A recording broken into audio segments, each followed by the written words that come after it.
Documenting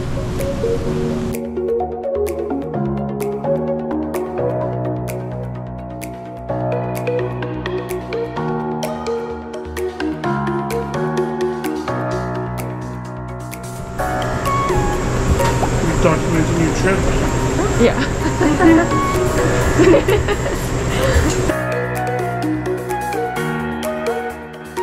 Et voici comment cette nouvelle aventure commence, une aventure hivernale dans un endroit que j'ai toujours rêvé de visiter. Nous atterrissons à l'aéroport de Calgary et 1h30 de route nous sépare de notre destination finale.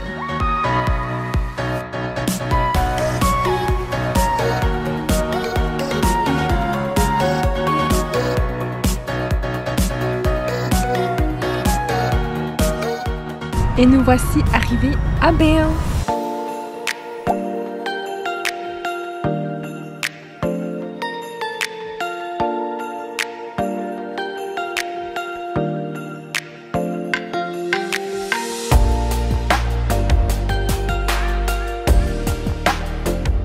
Pour cette semaine d'exploration, nous allons rester à l'hôtel Banff Caribou Lodge and Spa qui se trouve dans l'avenue principale de la ville.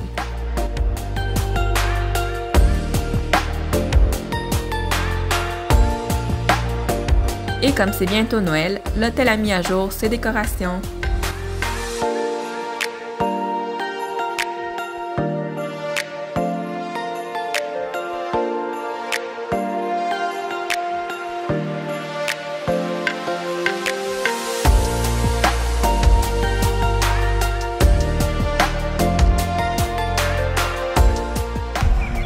Pour pouvoir explorer les alentours de la ville, nous avons réservé différentes excursions.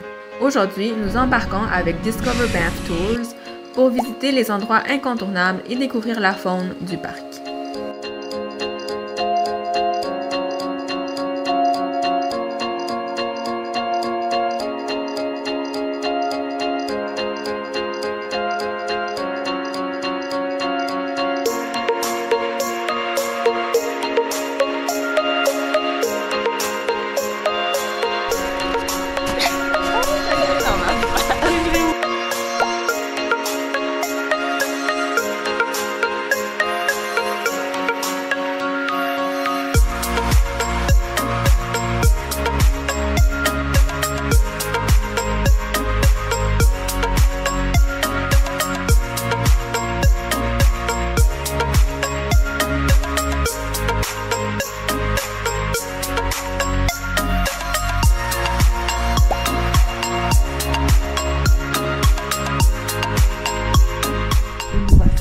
Troisième point de vue de ce tour matinal qui est magnifique.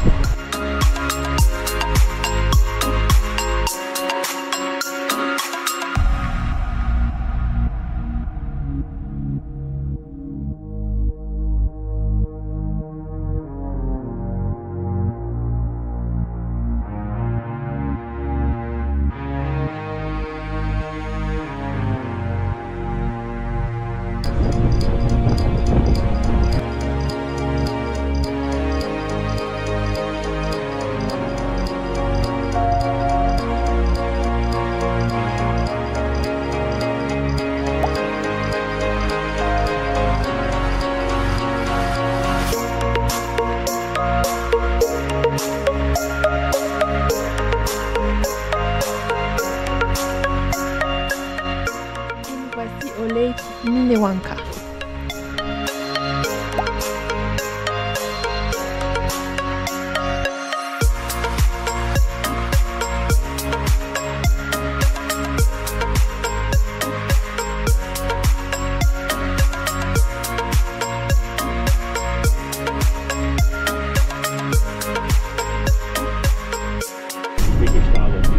En après-midi, nous avons réservé un deuxième tour avec la même compagnie pour visiter le fameux Johnston Canyon avec ses magnifiques chutes de glace.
Malheureusement, le Upper Fall était fermé.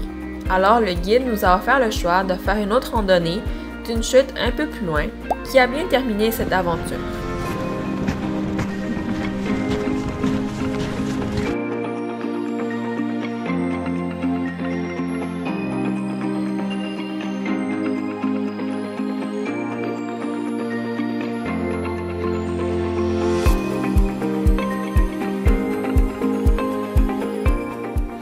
On a bien aimé notre expérience avec cette compagnie d'excursion.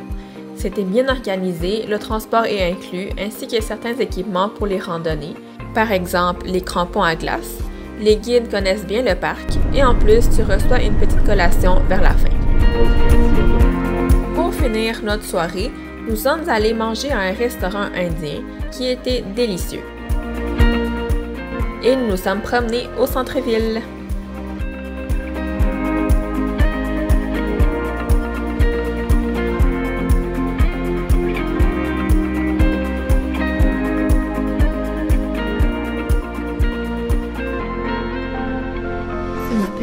Explorer le lac Louise, c'est parti. Trop hâte.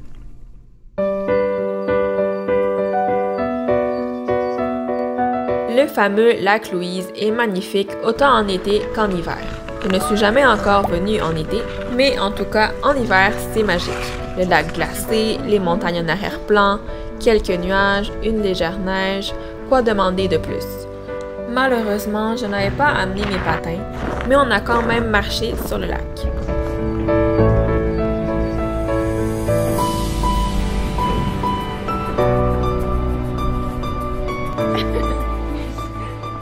On est au... C'est où, pardon?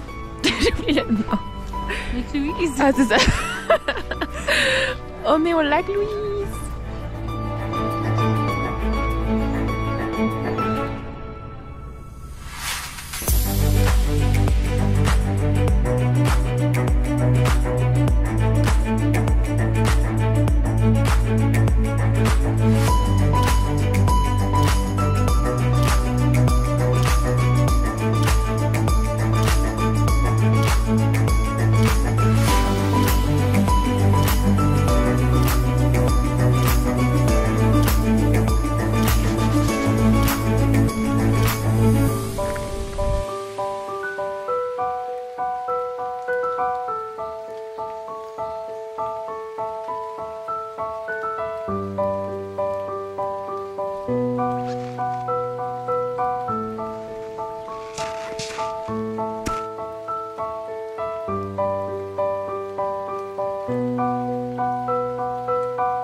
En face du lac Louise, il y a également un hôtel Fairmont et nous avons profité pour le visiter brièvement.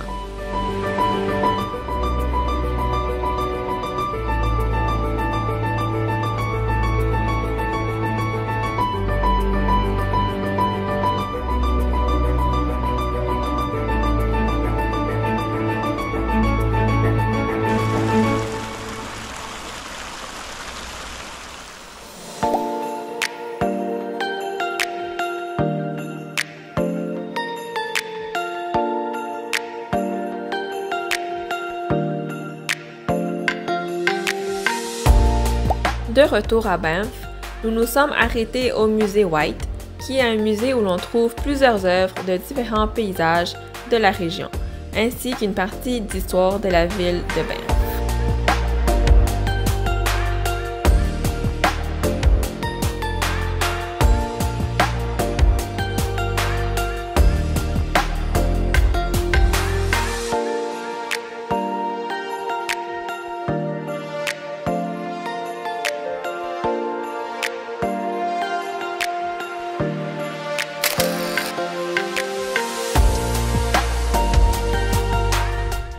Déjà la troisième journée à Banff. Et pour cette troisième journée, on va commencer le matin par un petit déjeuner.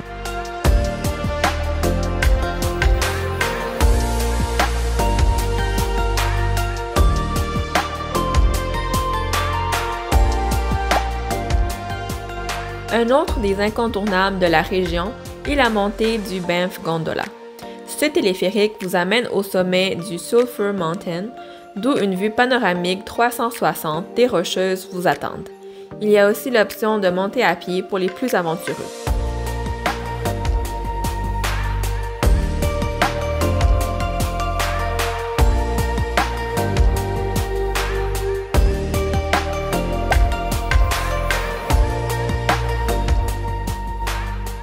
En haut, vous trouverez un restaurant, un petit musée et il y a également un sentier qui vous amène jusqu'à une ancienne station d'études des rayons cosmiques avec plusieurs points de vue en chemin qui vont vous éblouir avec la beauté des paysages.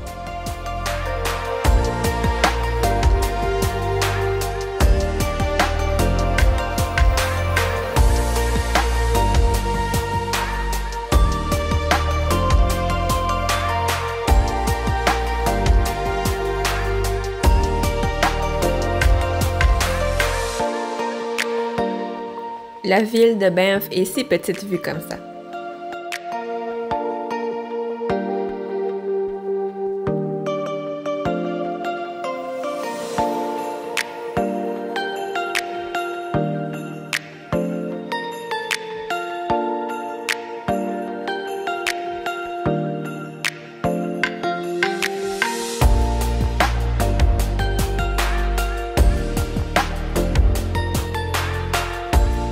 On se sent vraiment en top of the world.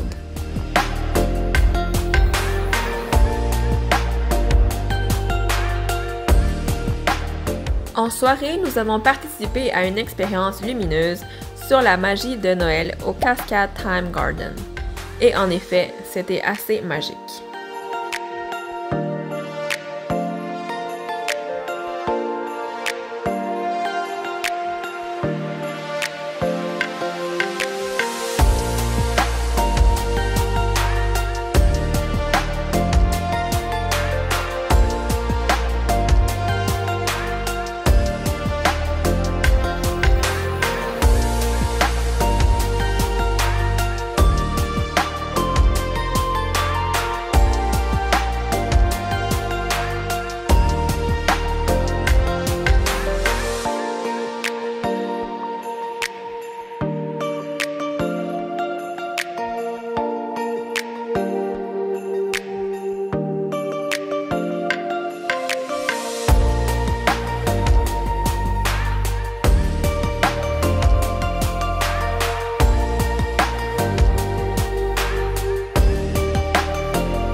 Quatrième et dernière journée, déjeuner dans l'estomac, nous partions pour explorer le Cave and Basin, un lieu historique national du Canada.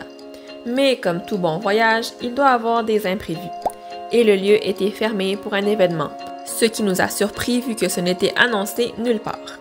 Donc, notre plan B fut de se promener dans les sentiers proches du site.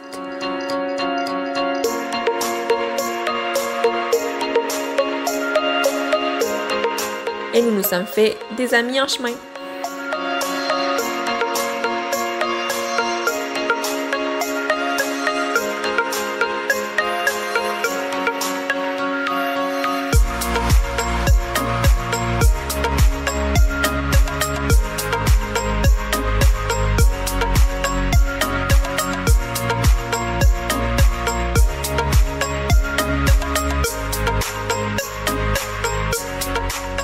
Et bien évidemment, nous ne pouvions pas repartir de Banff sans avoir visité le Fairmont Banff Springs, ce magnifique hôtel en plein milieu des Rocheuses canadiennes.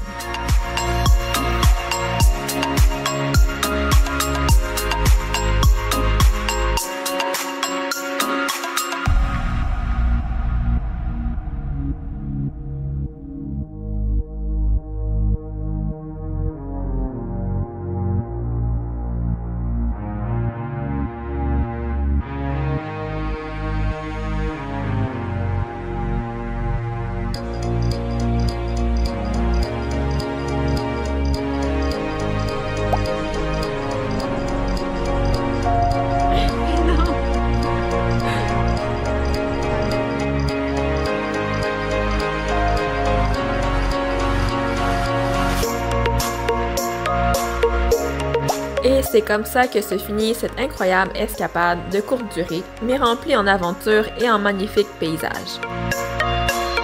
Mon premier voyage à l'Ouest canadien, mais sûrement pas mon dernier.